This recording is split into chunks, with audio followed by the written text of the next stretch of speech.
Dr. Goodall, it's an honor to welcome you on this program. First, I thought I can't believe that you're staying in an apartment in Budapest as opposed to a five-star hotel where what you deserve. But you probably say you don't belong there, do you? I do not belong there, and I don't like them. And you like this environment? This is much, much nicer. What I'm brings happier in a tent. Are you still tenting? But occasionally, Where? when I go to our program in Congo, Congo Brazzaville, sometimes in a tent there. Is it safe for you there? Yes, so far. It's a very volatile place. Yes. And what brings you to Budapest? Well, there are Jane Goodall institutes around the world which have the mission of trying to make the world a better place. The main program is for young people, Roots and Shoots, but we're also raising awareness and, when possible, raising money to help our programs in Africa. So there's a JGI Hungary. Do you have a lot of small donors or big donors or both? We have many small donors. I'm not very familiar with the donor situation in Hungary because I've only just arrived. No, I mean globally. Oh, globally.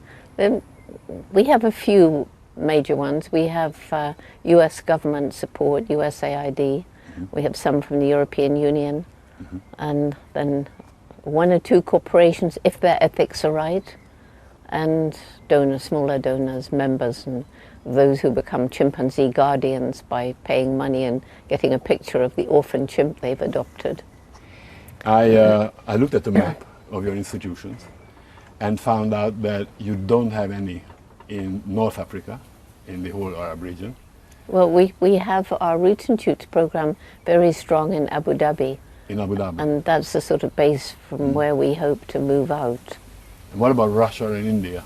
No, India we have Roots and Shoots groups, and there's a plan to go to India. But Russia, I've been to Moscow once, and there hasn't, you know, I don't plan, okay, I'm going to put JGIs here and here and here. I go to a country and you find a sponsor or somebody who's prepared to take up the reins, because I don't run all the different institutes. They're run within the countries. Do you have a favorite place in the US? One favorite place? In Europe? Well, anywhere in the globe? Anywhere in the globe. Well, I love Tanzania because... Still? I still love... I go back there twice a year. My son and part of his family is there. I also love the UK because my sister lives in the house we grew up in, which we both own, so that's really my roots. That's where I go in between these almost constant tours.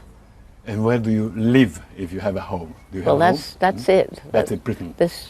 My sister and I share the house, and she actually lives in it, and I am a bird of passage. Come and go, come and go. I come and go. She keeps the home fires burning, and there are dogs, and it's home. I mean, it's all my childhood is there. How many days a year do you travel?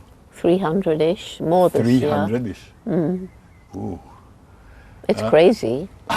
I don't think I like it. It's horrible. Don't like it? No, I do not. Well, why do you do this? Because I have a message to share, and I find that more and more people are losing hope about the future because of the mess we've made of the world. And if everybody loses hope, particularly the young people, we may as well give up. So your inner drive defeats the feeling that you don't like to travel? That's right. What's the drive, really? The drive is I care about the future of the planet, my grandchildren and theirs, and all the other children that I meet as I travel around the world. I care about the future of the chimpanzees and the rainforests and the birds and the whole of nature. Let me jump back about 56 years. 1960, you arrived to Goma, which is today Tanzania. You have a pair of binoculars and a notebook. Yes. And a job suddenly. And is it a job? I don't think it's a job. It was a dream of mine as a child, which Louis Leakey enabled me to realize, but I've never thought of it as a job. I mean, I've never been paid for it, ever.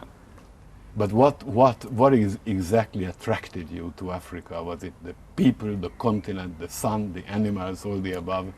It began when I was a very small child. I always loved animals, and I'm not sure in Hungary if Dr. Dolittle books are known, Sure. but Yes, well, I love Dr. Dolittle, and there's one book where he takes all the circus animals back to Africa. That was kind of the first. But then when I was 10, I had saved up enough pocket money to get this little second-hand book, because we had very, very little money. World War II was raging. And that little book was called Tarzan of the Apes. And of course I fell passionately in love with Tarzan, like little girls of 10 do. And he went and married the wrong Jane, so I was terribly jealous. And that drove you to Africa?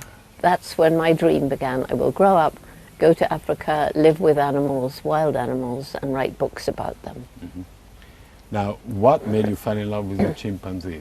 I didn't really. I mean, it was Louis Leakey. Somebody said, when I saved up money and got to Kenya, somebody said, you should meet Louis Leakey if you care about animals. So I met him, and that led to him offering me a job as his sort of secretary assistant, because all I'd done at that time was a secretarial course. And that led to him offering me this amazing opportunity to study not just any animal, but the one most like us. And I would have studied any animal.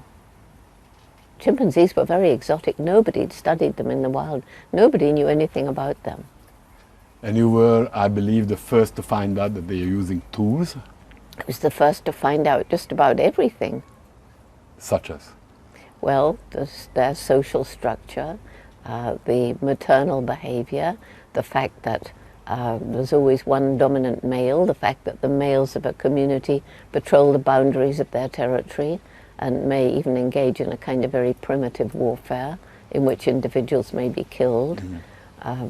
They're first to see, well, every detail of how they lived, how they make nests at night, up in the trees, how they use tools, how they eat insects and occasionally hunt for meat, and everything. Are they close to people? They kiss, embrace, hold hands, pat one another on the back, hold out hands begging for food or reassurance, all in the same context that we do.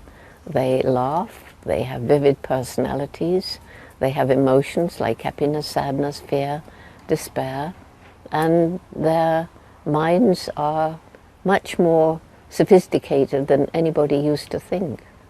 So yes, they are, when you look at the biology, the DNA of chimps and humans differs by only just over 1%, so 98.6% the same. What's the next closest animal?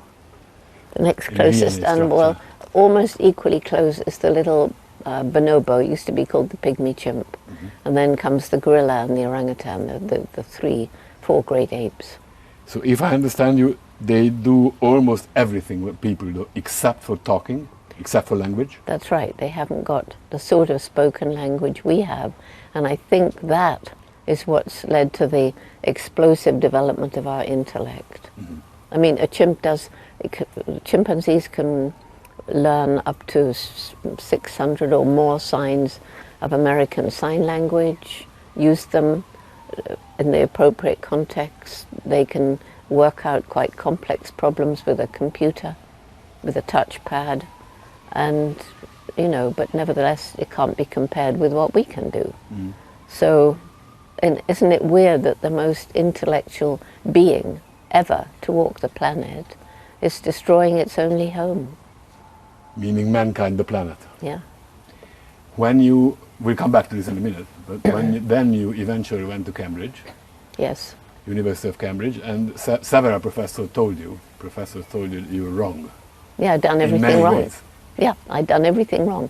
And what's more, it wasn't a nice feeling for me to go, because I didn't have a prior degree, and Louis told me I had to get a PhD. And I felt that some students resented me, who does she think she is? And on top of that, some of these professors, I was a bit scared of them. I mean, I didn't know anything about science at all. And to be told that I'd done everything wrong, that the chimpanzees shouldn't have had names, they should have had numbers, that was science.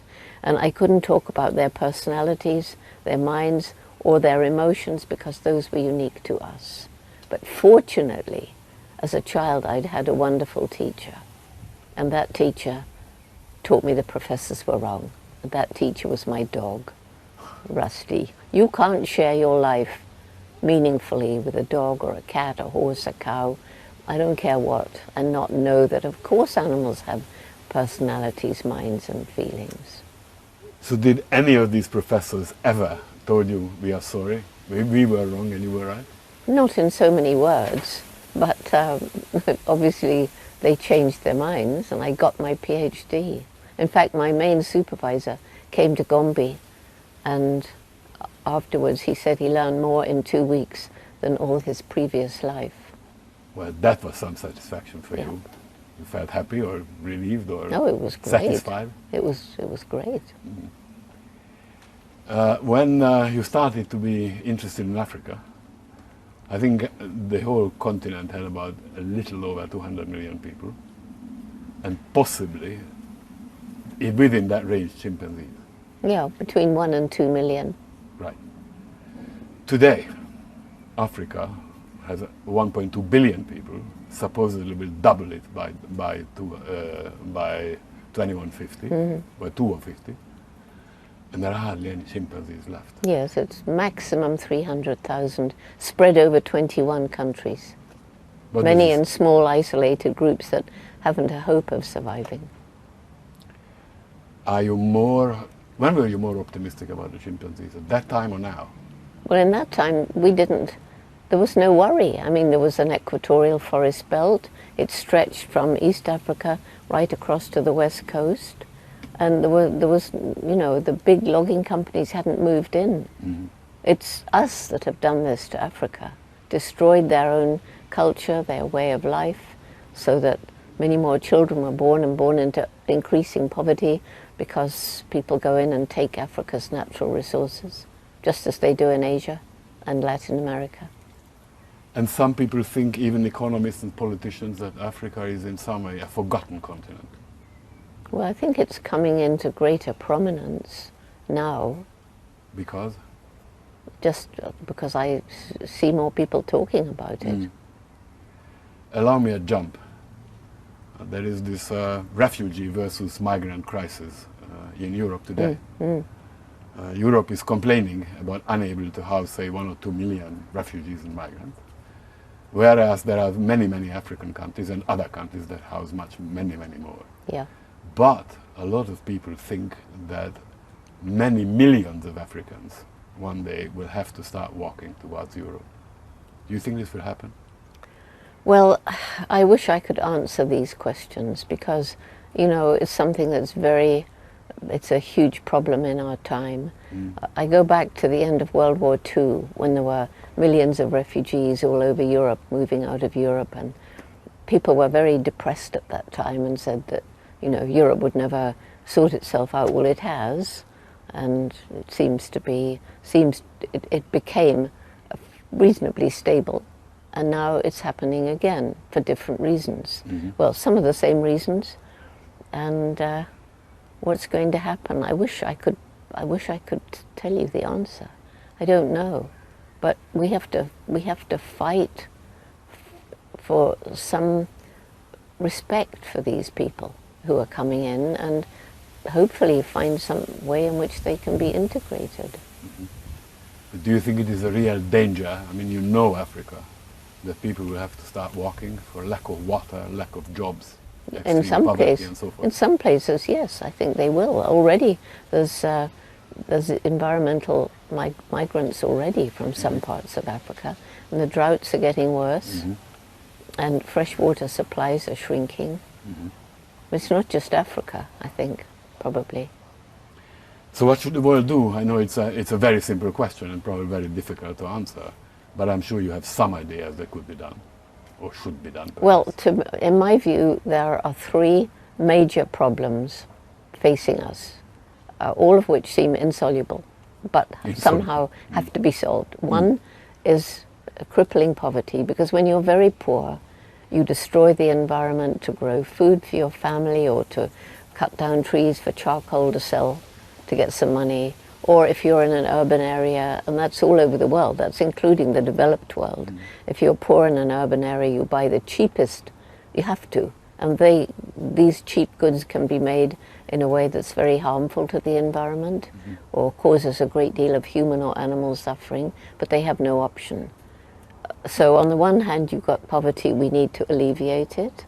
On the other hand, you've got the unsustainable lifestyle of most everybody else. Some of the elite at the top are more than unsustainable, they're wicked actually.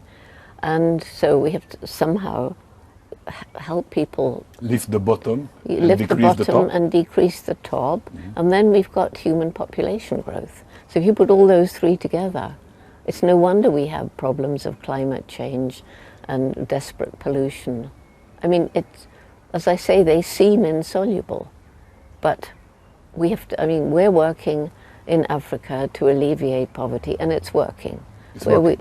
Where we alleviate poverty, particularly where we empower women and provide family planning information, family size is beginning to drop. Not fast enough, but it is dropping. As women start getting educated. That's right, women and girls. So we have scholarships to keep girls in school. That's one program in 52 villages around Gombe and moving to the south, and similar programs where JGIs are working in Uganda, DRC, Congo, Brazzaville, and Senegal. In South Africa with our youth program, Roots and Shoots in Kenya too. So we're working there to alleviate poverty. All around Gombe, when I flew over in the early 90s, it was a little island of forest surrounded by completely bare hills. And that's when I realized the people were struggling to survive. They were too poor to buy food from elsewhere, that if we didn't help them, there's no way we could even try to save the chimps. So now, 10, 12 years later, you don't see the bare hills. The chimpanzees have 3 times more forest in that whole area. We have village monitors trained to go in and check on the forests with very sophisticated smartphones and iTablets. The information goes up to a platform on the clouds. Clouds seem to be different today to the clouds I knew, which produce rain. And these produce information. Yes. So this is Global Forest Watch, and that can be downloaded. So village elders and JGI and other NGOs and government officials can see what's happening. And you know, so that's working. We're improving the environment, improving the standard of living of the people. But we're working on these kind of issues in other countries. And you know, I'm working with the youth, our youth, which is in nearly 100 countries. It's about 100,000 groups of kindergarten through university, all choosing projects themselves to make this a better world. One for people, one for other animals, one for the environment we share, with a theme of we need to learn to live in peace and harmony with each other, to respect each other between nations, cultures, religions, and between us and the natural world. So that's what we're doing to try and alleviate some of these problems. We can't actually do more than that. What do you think the rich West should do? Well, the rich West, you know, the people, I actually, okay, I'll tell you that after my lectures, one man was going to buy a very expensive sports car, and he realized he didn't need it and he shouldn't buy it, and he gave us the money. Really? Yes. When was that? Where? That was in the Netherlands. Another man who came to my lecture from Taiwan had a sports car which he decided that he would sell and gave us the money. One man, I didn't see him for 2 years after he came to my lecture, and when I next saw him he said, well, after I left your lecture, I just had to sell my big house. I knew I didn't need such a big house, and I've downsized everything. Thank you very much. This is amazing. Yes, I think so.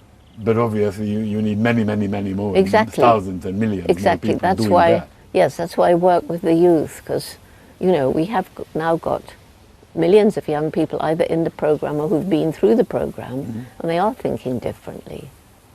It's not enough. It's nowhere near enough, but it's all I can personally do. Obviously, you know this much better than I do, but many people feel A little cynical, Yes, B, they do. a little in disbelief, as it is what it is that one single individual can and should do. Well, to save the planet. one single individual alone can do nothing. Right. But I think my job, since you talk about jobs, my job is to help people understand that if we make small choices each day, thinking about the consequences of those small choices, like what do you buy, eat, where, and so forth. Where did it come from? How many unnecessary miles did it travel? Did it cause environmental or human animal suffering? When millions and then billions of people make ethical choices, then you start moving towards a different world. And you know, one of our major problems is the power of the big corporations. Yes. And the only thing I can see that can actually sort of begin to do something about curbing that is consumer pressure. Well, consumer pressure and consumption in general. Yes. I mean, your ideas, if I might say so, are basically hitting capitalism at Yes. its core.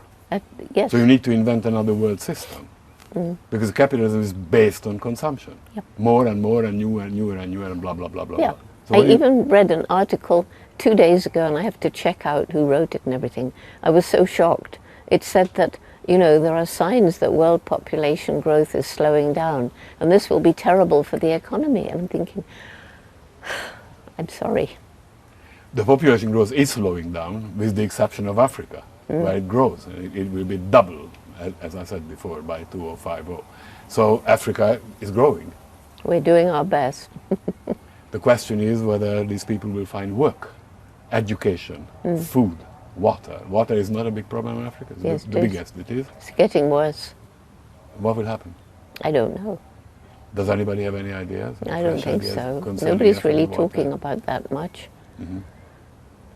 But Did you you- know, in the one area where we're working, where the population growth was explosive, it's now slowed down, and the people have better lives. So it can be done. And you know, I'm really encouraged by Pope Francis. He's a very unusual kind of pope, and some of his messages bode well for the future. Such as what? Well, when he had one very huge audience, he said something like, just because we can breed like rabbits doesn't mean we should. That's an amazing statement for a pope to make. Since you know the globe better than most of us, do you think it can eventually happen that African, Asian, and perhaps some Latin American countries go back to the United Kingdom, to France, to Spain, to Portugal, and say, you have done this and this and this to our countries, you have taken this and this and this from all our homes and world. So let's start about repaying. I think that's exactly what should happen. Are there any signs for this to happen? Well, yes, there actually are. I mean, there are some lawsuits out there from Latin America. I don't have any details, but you know that there is a greater understanding. I mean, Africans are much more educated now, much more educated, and they're beginning to understand the reason for some of this poverty. Do you find that most of those educated stay in Africa, in their native land? They stay in Tanzania. That's really known for the fact that they'll go out to be educated, but they nearly always come back. I think in some other countries they don't go back as much, but I don't have any details of that. If you have to give us in a few sentences the basics of your future philosophy, I believe is that we should be able to live peacefully together with the environment and with the animals, human, environment, and the animal. That's something for the future. Yes. What do you, how do you explain that? How do I explain? How should this happen? How should this happen? Well, I can only see it happening through young people becoming better stewards than we've been. And that's why I spend so much time with our youth program. And if young people understand from an early age, we need money to live. It goes wrong when we live for money. If they understand from an early age the problems, and as we're doing, we empower them to take action.